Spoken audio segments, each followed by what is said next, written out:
Usisahau kulike, kubonyeza alama ya subscribe na alama ya kengele. Karibu.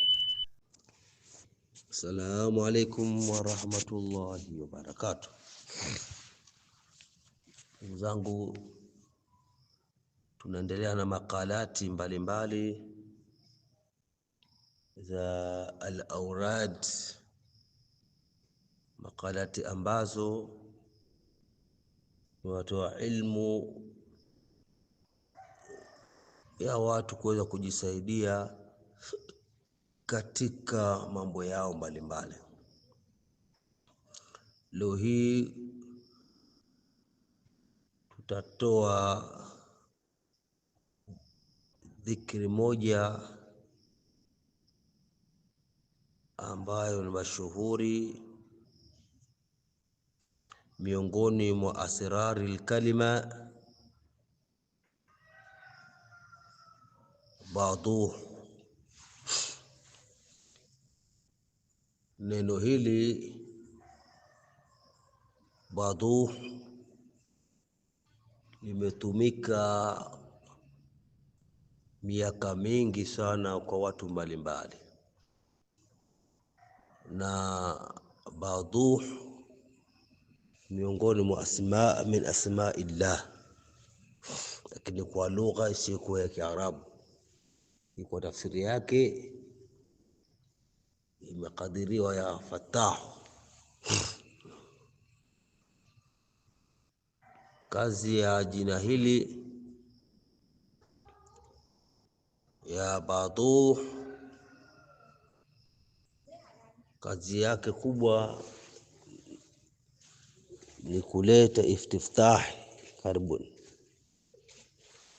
Istiftah ya baduh ndio kazi yake kubwa ya neno hili, na hesabu yake ya baduhu ni 1400, na itafanywa kazi hii kila mtu anapomaliza salati al-fajr, atasoma jina ya baduh. Kila anapofika 1000 sema ya baduhu hati futuh, ya baduh hati futuh, kila anapofika 1000. Na mtu yote atakayehudumu katika ismu hii ya baduh, fasahala Allahu wa yaftahu Allahu rizqahu, Mwenyezi Mungu tamjalia huyo mtu kufungukiwa kwa mipango yake. Lakini kama mtu ataendelea nalo jina hili kwa hali ya kujiweka riadha, basi kuna mambo makubwa sana yatadhihirika katika hali yake. Bismillahi baduh. Na wakati anaposoma jina hili baduhu, basi ni vizuri huyu mtu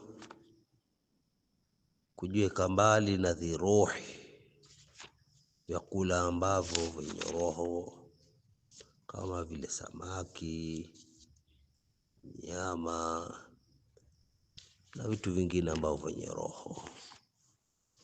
Kusoma jina nini al-baduh.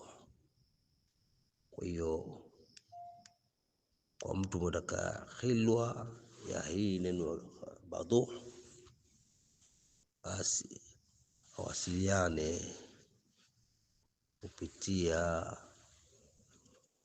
hiyo channel yetu. Inshallah atapewa maelekezo ya kutosha kuhusu ismullah baduh. Ina mambo makubwa sana. Wabillahi tawfik. Assalamu alaikum.